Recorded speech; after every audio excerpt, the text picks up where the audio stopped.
Hi, my friends. In today's live, we're going to be talking about twin flames.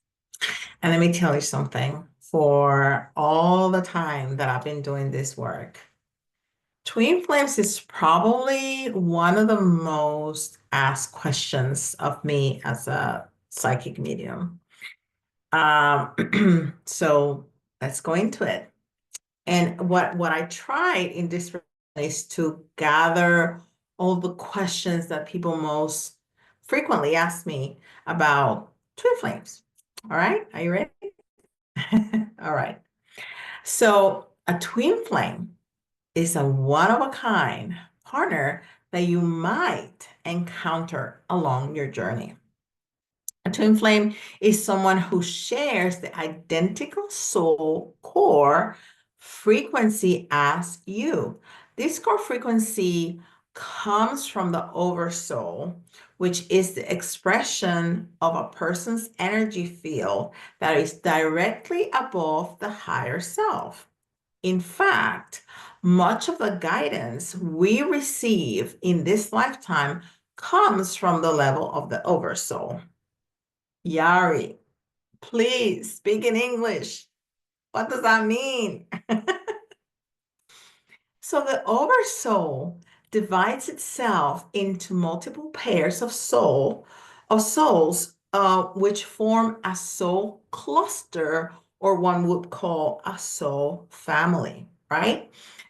Is so it mirrors itself into a wealth of perspectives and a diversity of experiences. These pairs of souls all share the same oversoul and have very similar energetic signatures. Okay, I'm gonna put it as simple as I can. When I decided to incarnate, right, into this lifetime, I got my soul family all in spirit form up there or wherever we are, right? And we sat around the dinner table, and this is metaphorically, of course. Spirit don't need to sit down at the dinner table, but you know, go along with this. We all sat around the dinner table, and I said, I want to incarnate as a human again. And I want to have a lot of experiences. I want to have this incredible love. And I want to have some children. And I want to have a fabulous mom. And a kind of sort of present, not present dad. And I want to have this career and then change my life and become this spiritual teacher that are going to help people through their spiritual journey, right? Oh, and I have to be drop dead gorgeous. That's a must. And here I am.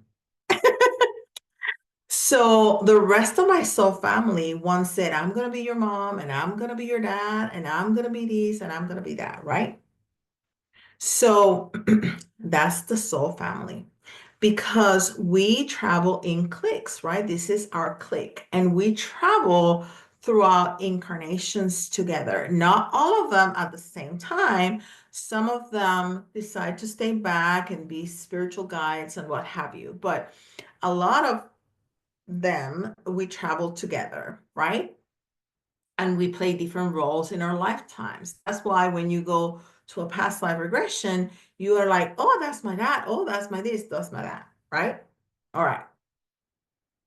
So as a soul, I am whole.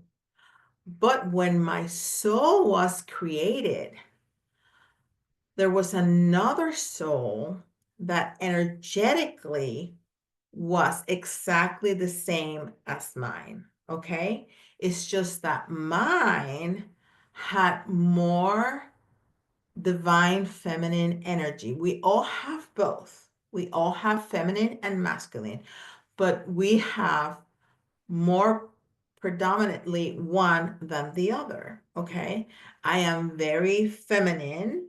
I am female. I am very nurturing. I'm very loving, but I have to exercise my masculinity a lot because I'm a business owner and I have to make business decisions and I have to hire and fire and I have to do this and that and the other. Okay. Those are masculine traits.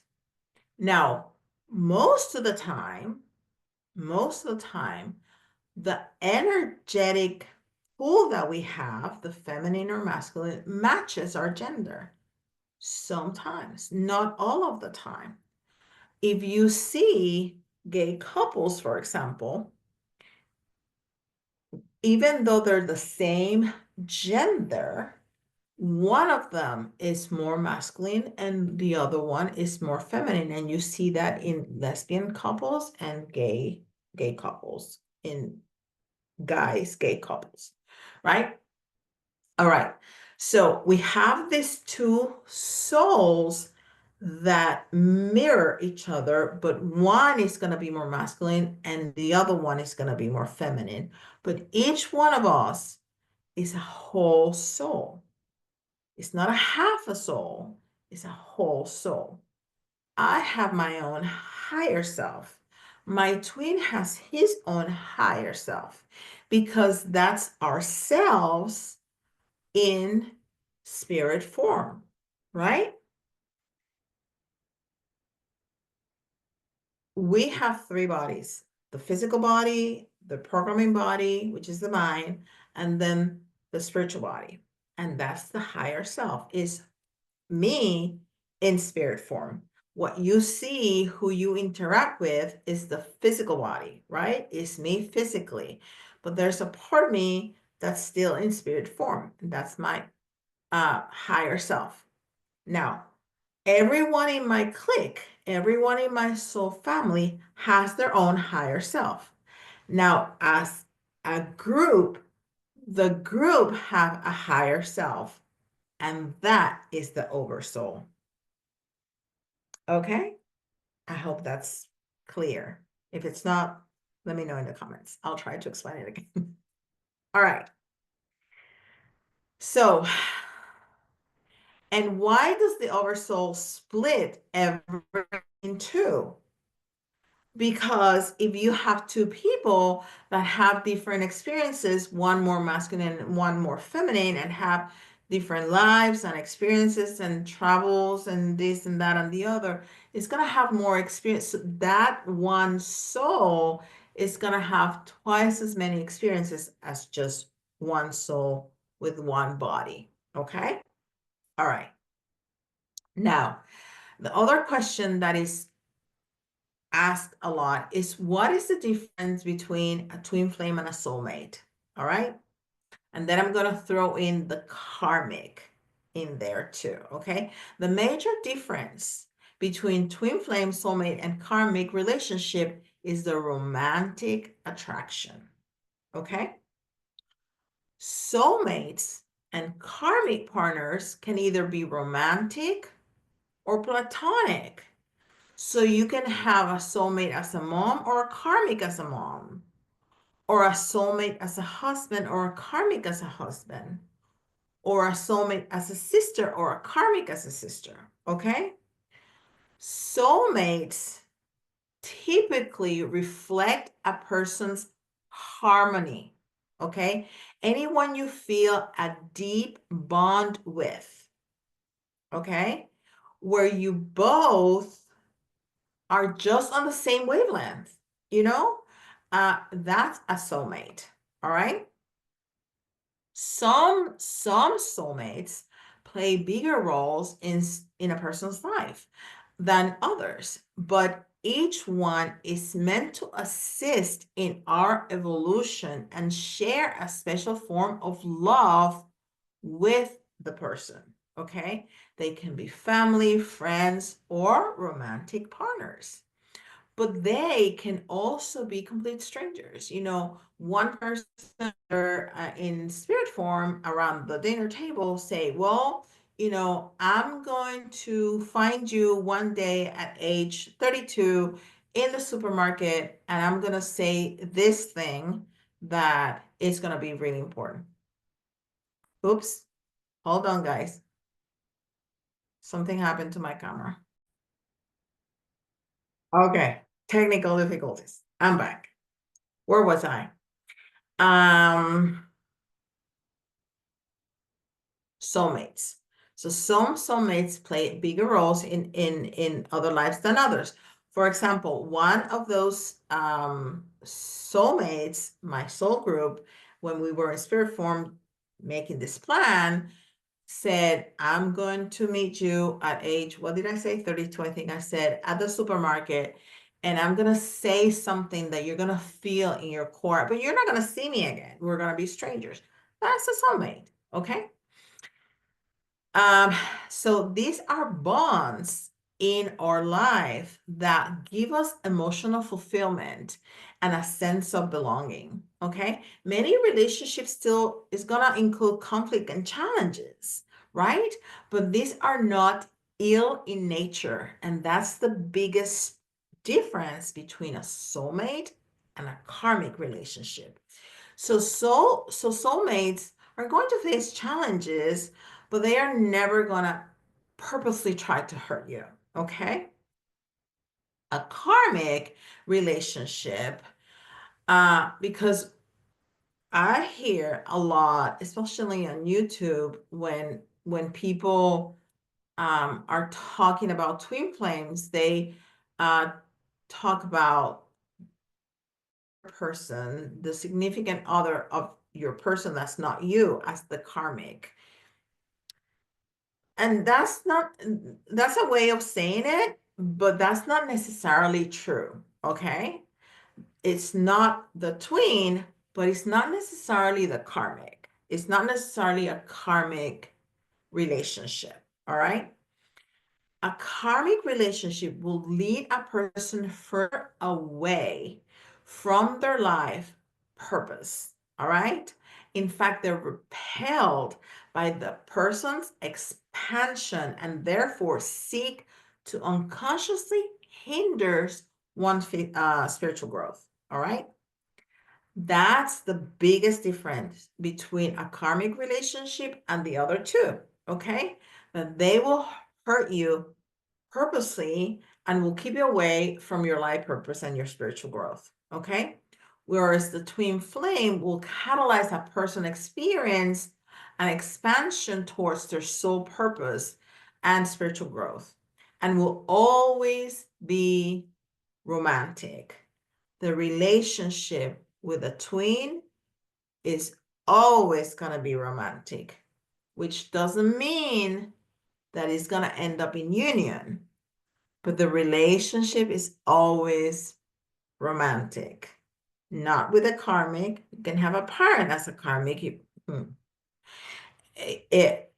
or a soulmate. You can have a parent as a soulmate or a sibling as a soulmate. So you can have romantic relationship with karmics, you can have romantic relationship with soulmates, and you don't, or platonic, but the relationship with your twin is always romantic. Okay? Doesn't mean that it's gonna become union, but it's always romantic. Okay? You have only one twin flame for eternity. Okay? You may or may not meet over the course of your lifetime. Everyone has a twin, but not everyone will meet their twin in this incarnation. Sometimes twins don't incarnate at the same time, or you may incarnate at the same time and live in different parts of the world and never meet. Okay. So through every incarnation that you do meet your twin, it will be the same person or the same soul rather, because you can have different genders in different incarnations, and so do they. So in one incarnation, you may be a gay couple. In some incarnations, you're going to be a man and a woman. Okay. But they are always your ultimate love interest if you do meet them, okay? And this is not common, all right? It's just that in our world, light workers world, there's a lot of twin flames because it's so hard. It's so hard. It's almost like, what do you call that? It's escaping me now, but a rite of passage is what I was trying to say. It's almost like a rite of passage. It's one of those things that we have to go through uh, as light workers. So a lot of us are in this twin flame journey, but in the general population, it's not frequent. Okay. Okay. Twins are like magnets. All right. If you have two little magnets, those that you use in your fridge, right? If you put them on one side, they pull together, right? But if you switch them to the other side, they repel each other, right? They push each other apart. And that's what happens. You have to be energetically on the same page to be together and for the relationship to work, okay? When one of the counterparts is awakened, it will magnetize the other.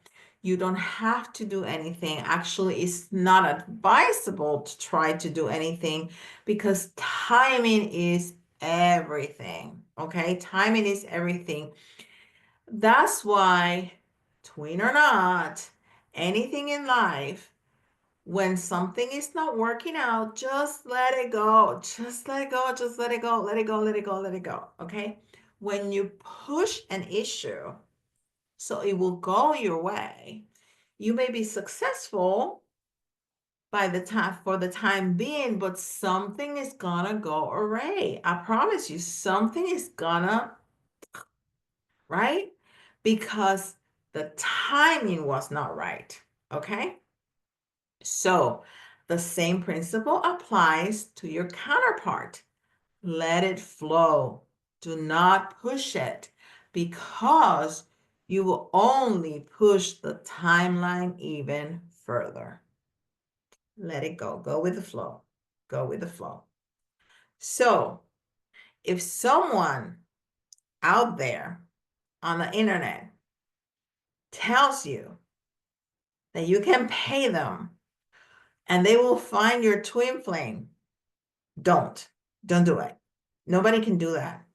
Nobody can do that. I promise you. If you're supposed to find each other, you will. I promise you, you will. Somebody like me, I have been trained, I can do that, to see a twin ring. And we call it that because, well, that's what I see. And that's what my teacher showed me to do. Okay. It's a circle, and I see two silhouettes, one feminine, one masculine. Usually the feminine is on the left. And by the way, by what I see in the ring, I can see if the person that you're thinking about is or is not your twin. I can tell you if you have met, and I can tell you how connected you are because the chakras connect and I can see the chakras connecting. And so how further along you are in your journey. I can see a karmic, different things. But nobody can look at you and say, your twin flame's name is so and so, and he lives in this address. Nobody can do that. Okay? Lies. Nobody can do that. All right? Now, if you try to manifest, and you can, you may want to manifest a good relationship is what you should try to manifest. But if your counterpart is not ready, they're not going to come because they're not ready. And we need to be respectful of people's journeys. Okay?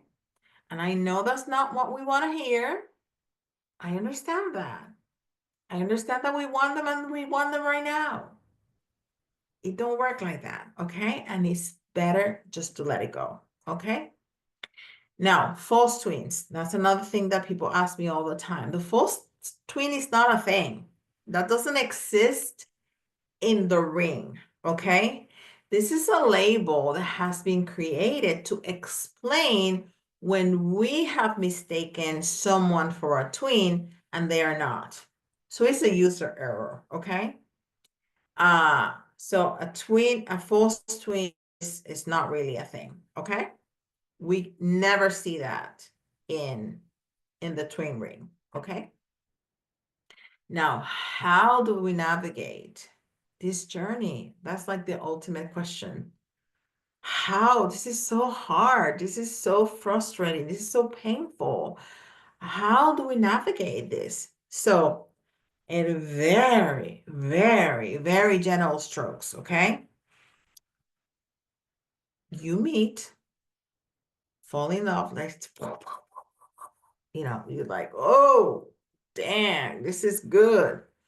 You fall in love, separate. You are with other people, both of you. That's part of the learning process and the healing process. And you may or may not go back together at some point. Okay. Now, the twin flame connection repels attachment. Repels attachment. So you cannot live with any form of attachment in this relationship or in this connection. Okay. So how do we get rid of attachments? What are attachments? How do you live your love life without attachment? The first thing that I tell my students, my clients, is release the label. Let it go. Either the label of soulmate or especially the twin flame. Why? Because as soon as we create the label, we're putting somebody on a pedestal. And pretty soon, if we're not conscious, pretty soon that person that we put on a pedestal, this is what's going to happen. That's my twin flame. That's the love of my life. This is the best thing that's going to happen to me, right? And that pedestal goes higher and higher and higher. And where are we? Lower and lower and lower, right? And then you start saying things like, I can't live without you. You are the love of my life. Only you can make me happy. He had me at hello. He's my better half. All those things that Hollywood told us and it's trash. Don't do that. No. I mean, you can say things like that, but don't truly believe it because you are whole, right? In our minds, we start to create this identity around this person that we just put in a pedestal. So how we not do this? Okay, think, believe that everything is always working out. Everything is always working out. And what do I mean by that? I mean by that, if your twin is right next to you, everything is working out. And if your twin flame is not right next to you, everything is working out too, right? That's non-attachment, okay? Everything is always working out. Even when things seem not to be working out, they are working out. It's part of the plan, okay? Because you are whole.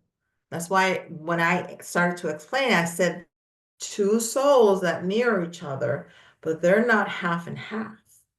You are whole. You're whole beings, and that means that you require nothing from the outside. And you live with openness, and you live with this connection with pure love and openness. So everything is always working out. There's no attachment whatsoever. So what do I do? Okay, I get it. I get it. What do I do? Focus on self. That's it. Focus on your inner transformation. As long as you focus on you and your growth and what makes you happy, that has nothing to do with them, you will become a magnet for your twin.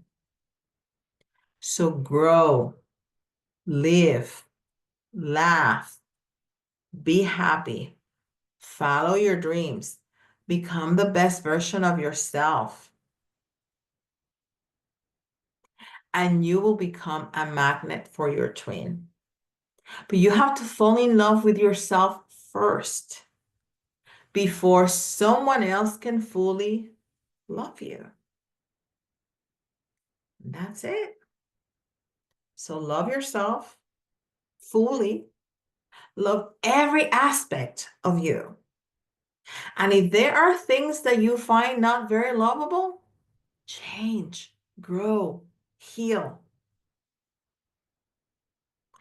until you are so in love with yourself and that you are so happy just by yourself because you are it. You are it. Look at me being perfect. You are it. If you don't believe that, why anybody else will believe that you're it? You got to believe it first, right? And that's how you become the strongest magnet, not only for your twin, but for everybody else around you. Okay. All right, friends. I hope that was helpful. Let me know in the comments if you have any questions and want me to expand on any part of this topic. And also, if there's something specific, some topic that you are interested in and that you want to know more about, I'll be happy to do a live on it. And remember, I will upload this video as soon as it's available to me to the group. But you will be also able to find it on my YouTube and TikTok accounts. With that, I hope to see you next Wednesday at 6 p.m. Eastern Time for another live. Bye.